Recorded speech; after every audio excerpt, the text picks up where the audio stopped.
Hello दोस्तों, आप सभी का स्वागत है। दोस्तों मैं हूं विपिन यादव और आज हम पढ़ने वाले हैं एडवांस मैथ में मेंसुरेशन।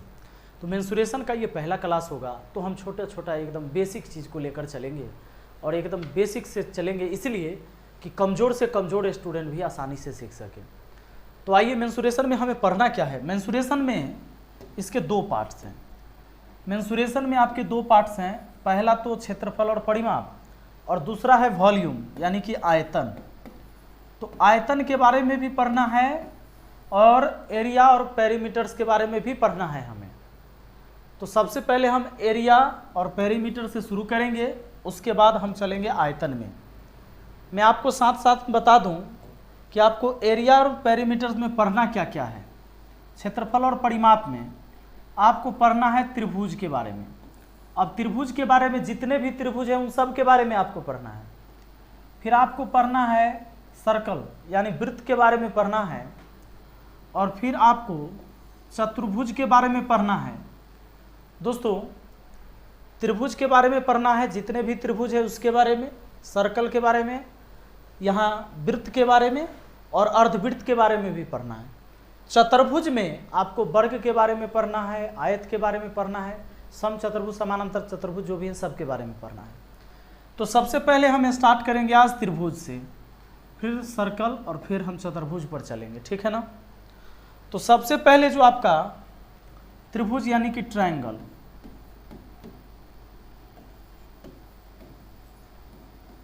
ट्रायंगल यानी कि त्रिभुज, ट्रायंगल यानी त्रिभुज। त्रिभुज में ना दोस्तों, चाहे आप ज्योमेट्री पढ़ो तो भी त्रिभुज के बारे में पढ़ना है आपको, या ट्रिग्नोमेट्री पढ़ो, ज्योमेट्री पढ़ लो या मेंसुरेशन पढ़ लो। हाँ, ट्रिग्नोमेट्री में भी समकोण त्रिभुज के बारे में तो पढ़ते ही हैं।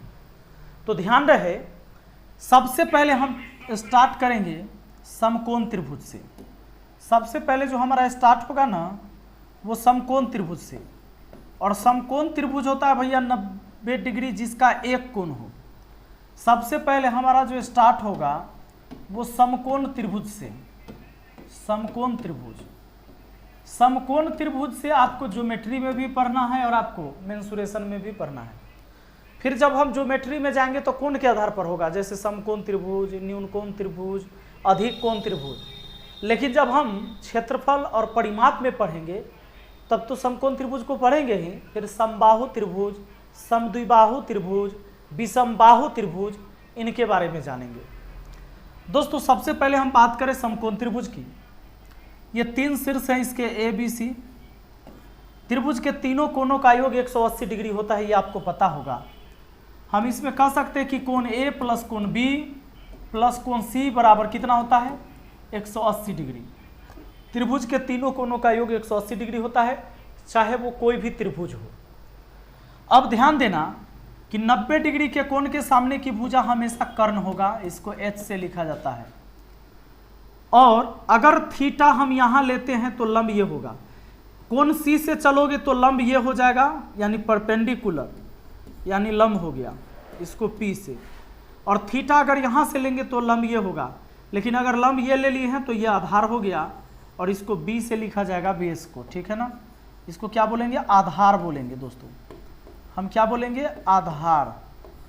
आधार यानी क्या बोलेंगे, बेस, ठीक ना। अब जरा ध्यान देना, सबसे पहले एक चीज आपको जानना होगा कि समकोण त्रिभुज जो है ना हमारा, समकोण त्रिभुज कब होगा, जब कोई एक कोण 90 डिग्री का होगा। 90 डिग्री के कोण के सामने की भुजा कर्ण हो जाता है। थीटा यहां ले लिया तो ये लंब हो गया और ये हमारा आधार हो गया। इसका शर्त यह है कि कर्ण का वर्ग, दोस्तों याद रहे, समकोण त्रिभुज में सबसे बड़ी भुजा कर्ण ही होता है। समकोण त्रिभुज में सबसे बड़ी भुजा कौन होता है, कर्ण होता है। 90 डिग्री के कोण के सामने की भुजा कर्ण होगा, और बड़ा कोण तो उसके सामने की भुजा बड़ा, छोटा कोण तो उसके सामने की भुजा छोटा। तो कर्ण का जो वर्ग होता है बाकी दोनों छोटी भुजा के यानी लंब के और आधार के वर्गों के योग के बराबर होता है। कर्ण का जो वर्ग होगा ना बाकी दोनों छोटी भुजा के वर्गों के योग के बराबर होगा, इस बात को आपको ध्यान रखना है। जैसे समकोण त्रिभुज की भुजाएं हैं 3, 4, 5, तो 3, 4, 5, इसमें सबसे बड़ी भुजा कौन है, 5, तो ये कर्ण हो गया। बाकी इसको लंब, इसको आधार कह दो, चाहे इसको लंब इसको आधार कह दो, कोई दिक्कत नहीं।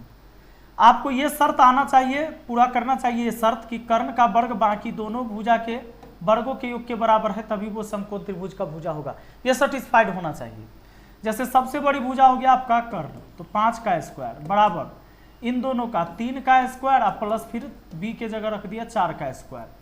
दोस्तों 5 का स्क्वायर 25 होता है, जबकि 3 का स्क्वायर 9 होता है, 4 का स्क्वायर 16 होता है।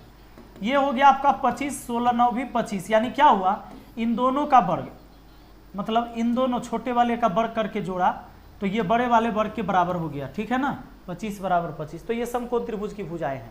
अगर इस शर्त को सेटिस्फाइड नहीं करता है तो वो समकोण त्रिभुज की भुजाएं नहीं है। जैसे मान लीजिए मैं आपको अगर कुछ संख्या दे दूं और मैं आपको कह दूं कि 6, चलो 4, 6 और 8 ये समकोण त्रिभुज की भुजाएं हैं कि नहीं, तो दोनों छोटी भुजा का वर्ग एक तरफ कर लो और बड़ी वाले का वर्ग एक तरफ कर दो।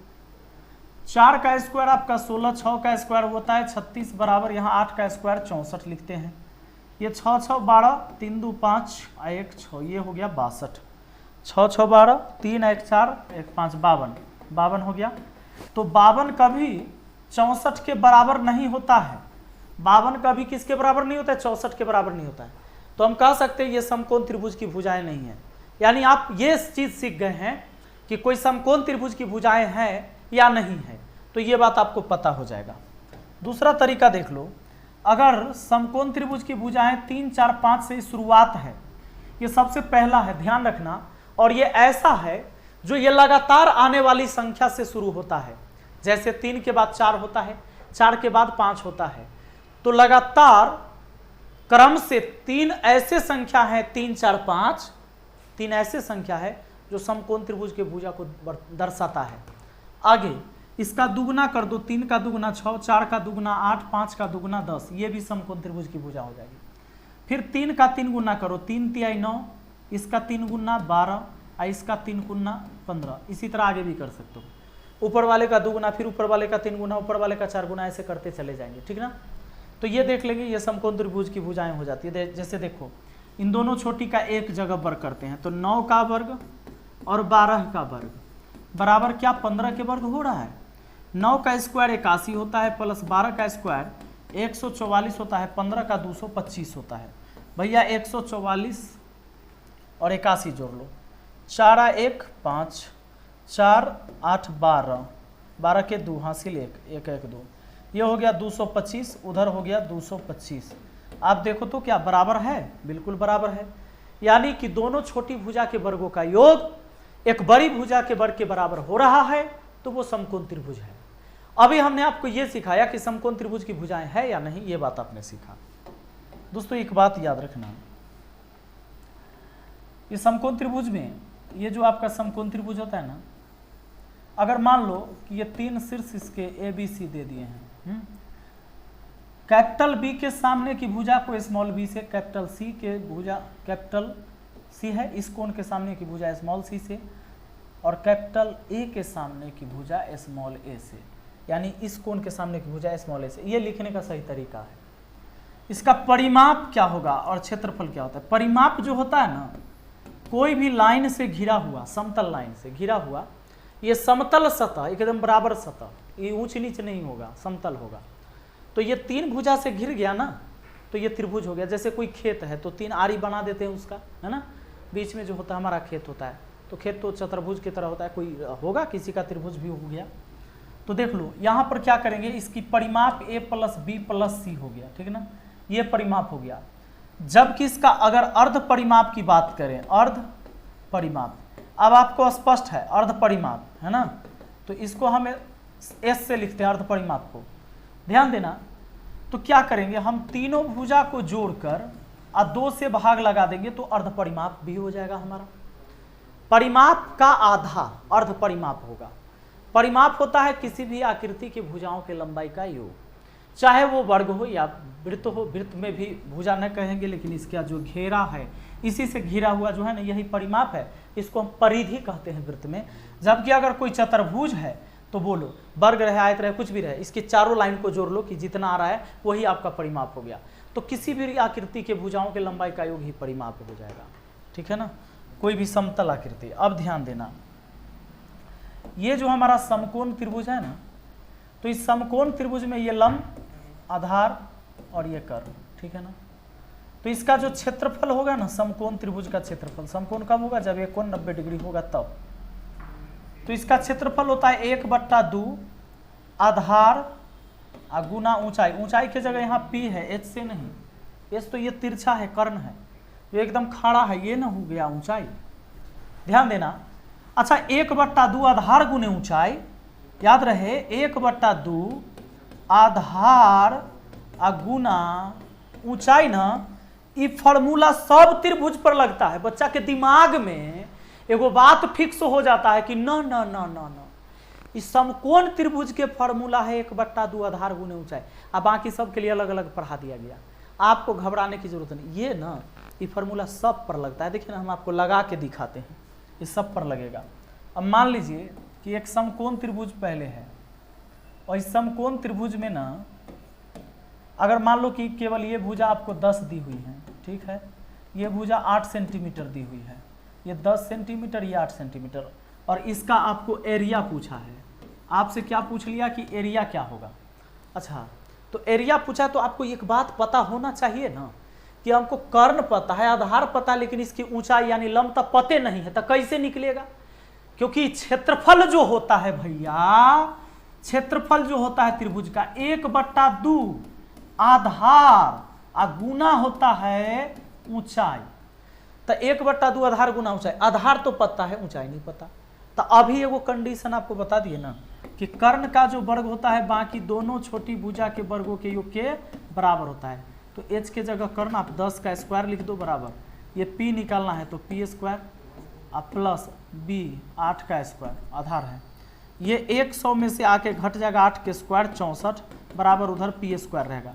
100 में से 64 गया तो कितना आ गया भैया 36, इधर हो गया p², तो स्क्वायर हटाएंगे तो इधर रूट चढ़ गया, तो 6 हो गया p का मान। p का मान कितना 6, यानी ये भुजा निकल कर आ गया हमारा 6 सेंटीमीटर। अब काम बन गया, हमको यही तो भुजा चाहिए ही चाहिए। लीजिए 1/2 आधार है 8, ऊंचाई है 6, 2 से काटा 4 बार में, 4 × 24, क्या कहेंगे 4 × 24 वर्ग सेंटीमीटर।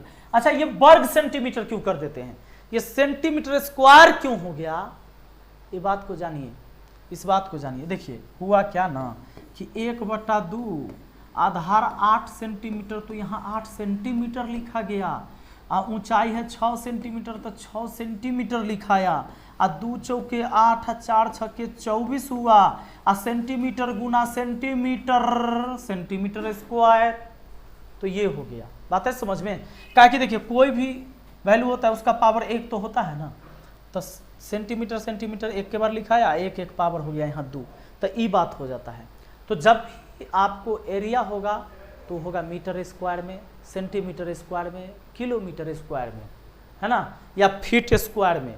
जैसे अगर मान लो कि हमारा कोई वर्ग है और इसकी 4 फीट इधर से है, इसकी लंबाई 4 फीट इधर से भी है ना, तो इसका क्षेत्रफल 4 गुना 4 तो करेंगे ही, 4 चौका 16 होगा, लेकिन फीट गुना फीट, ये फीट स्क्वायर, इसलिए हम कहेंगे इसको 16 फीट स्क्वायर। तो क्षेत्रफल जब भी होगा ना तो स्क्वायर लगा के होगा, जबकि आयतन होगा तो क्यू लगा के होगा, यानी उस पर पावर 3 चढ़ा दिया जाएगा। तो अभी आप एक चीज समझ गए कि समकोण त्रिभुज का अगर क्षेत्रफल है 1/2 आधार गुने ऊंचाई, उसके बाद परिमाप है तो तीनों भुजाओं के लंबाई का योग, ठीक है ना। अब हम आपको बताएंगे समबाहु त्रिभुज के बारे में। समबाहु त्रिभुज, समबाहु त्रिभुज देखिए नाम से स्पष्ट है कि वो त्रिभुज कैसा होगा। सम माने बराबर, बाहु माने भुजा, सम मतलब बराबर, बाहु मतलब भुजा, जिसकी बराबर भुजा हो। तो त्रिभुज में भुजा कै गो होता है, 3 गो होता है। तो जिस त्रिभुज के तीनों भुजा बराबर होगा ना भाई साहब, उहे होगा समबाहु त्रिभुज। सम माने बराबर, बाहु माने भुजा, त्रिभुज माने 3 भुजा वाला, यानी कि जिसके तीनों भुजा बराबर है वो समबाहु त्रिभुज है। इसकी प्रत्येक भुजा को स्मॉल a से लिखा जाता है। अब देख लो, अब यहां ध्यान देना कि इसका जो क्षेत्रफल होता है ना, क्षेत्रफल ये होता है √3/4। अब भुजा स्क्वायर, कोई एक भुजा का स्क्वायर कर दीजिए क्योंकि तीनों भुजा तो वही बात होता है। यह इसका क्षेत्रफल हो गया।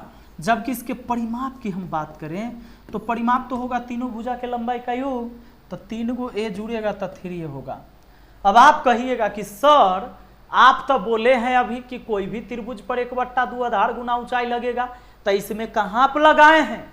देखिएगा ये कहाँ से आया है, समझिए, ऐसे ही ना आया है। देखो जैसे ये त्रिभुज है ना, ये त्रिभुज है, तो इस त्रिभुज की थोड़ा सा मैं बड़ा बना देता हूँ। हाँ चलो, एक त्रिभुज मैं इससे बड़ा बनाता हूँ ताकि पढ़ाने में मजा आ जाए।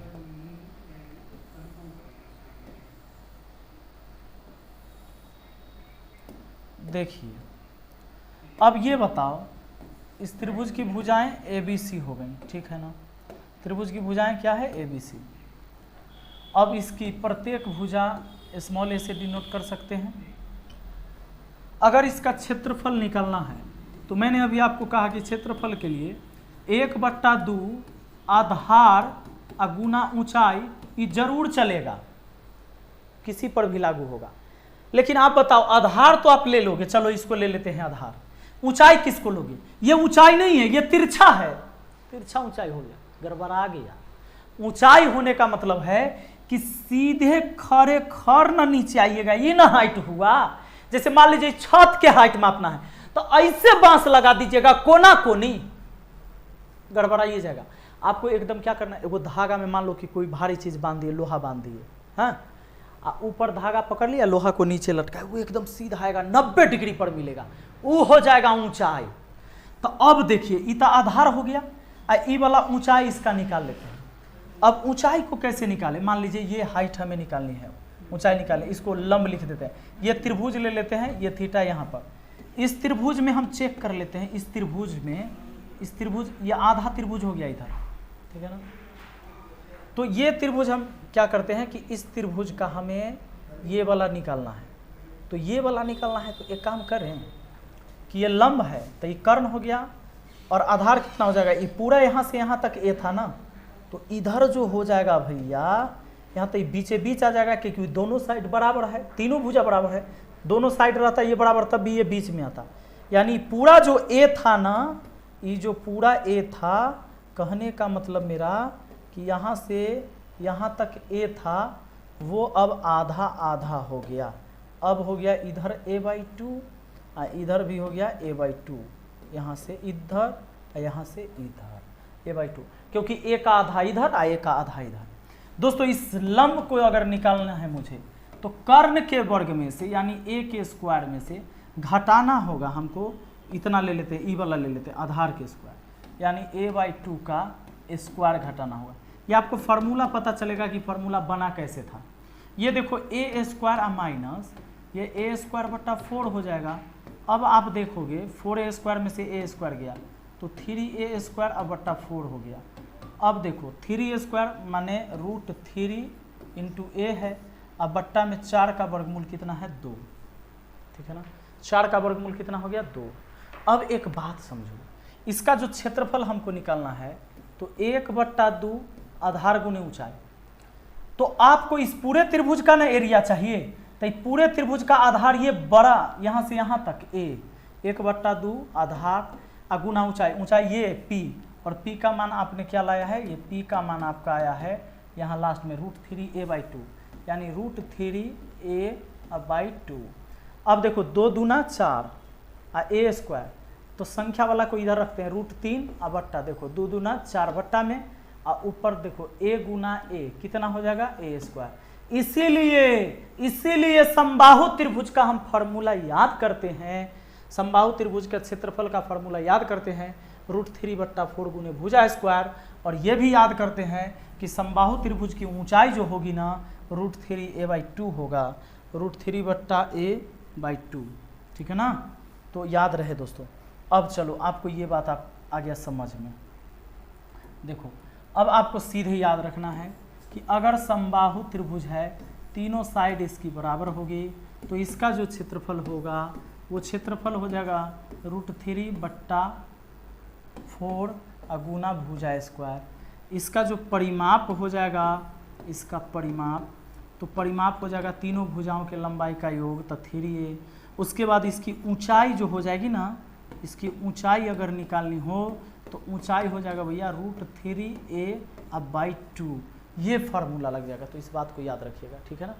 चलिए, अगर मान लीजिए सीधे आपको सवाल ऐसे दे देता है, सवाल कह देगा कि एक समबाहु त्रिभुज है जिसकी ऊंचाई 2√3 सेंटीमीटर है, ऊंचाई दे देगा, कहेगा एक समबाहु त्रिभुज की ऊंचाई है 2√3 सेंटीमीटर, तो उसका क्षेत्रफल बता दो जरा क्या होगा।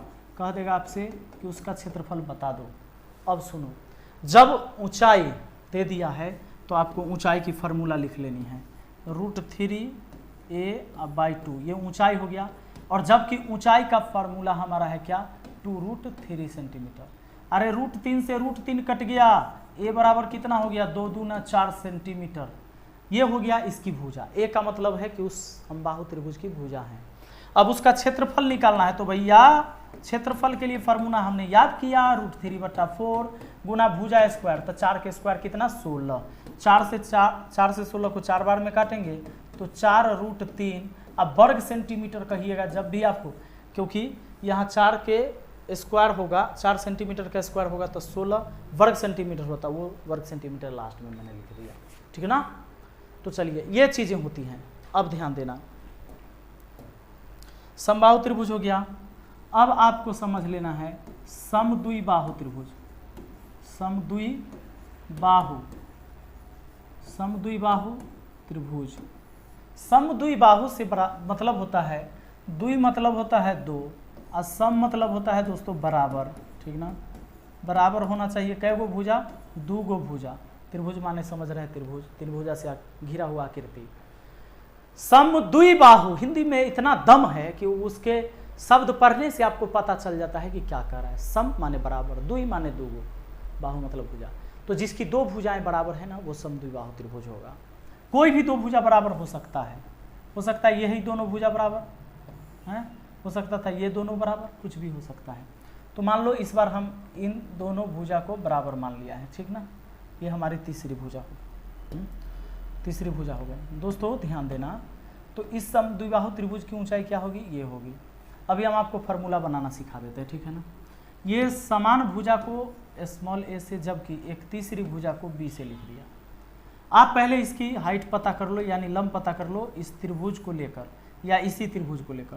तो इसी को लेकर अगर पता करें तो ये लंब कह देंगे, और ये तो 90 डिग्री, चूंकि ये सीधा आएगा तो 90 डिग्री का कोण यहाँ बनेगा ही बनेगा, तो 90 डिग्री के कोण के सामने की भुजा कर्ण हो जाता है। इस त्रिभुज में हम देख रहे हैं। अब देखो, ये लंब हो गया, तो आधार क्या हो जाएगा, पूरा यहाँ से यहाँ b था तो ये b/2 हो जाएगा, इधर b/2 हो जाएगा। कहाँ से यहाँ तक, यहाँ से यहाँ तक, ठीक ना। तो अब आपको ये कर्ण पता है, ये आधार पता है, तो लंब पता कर लेते हैं।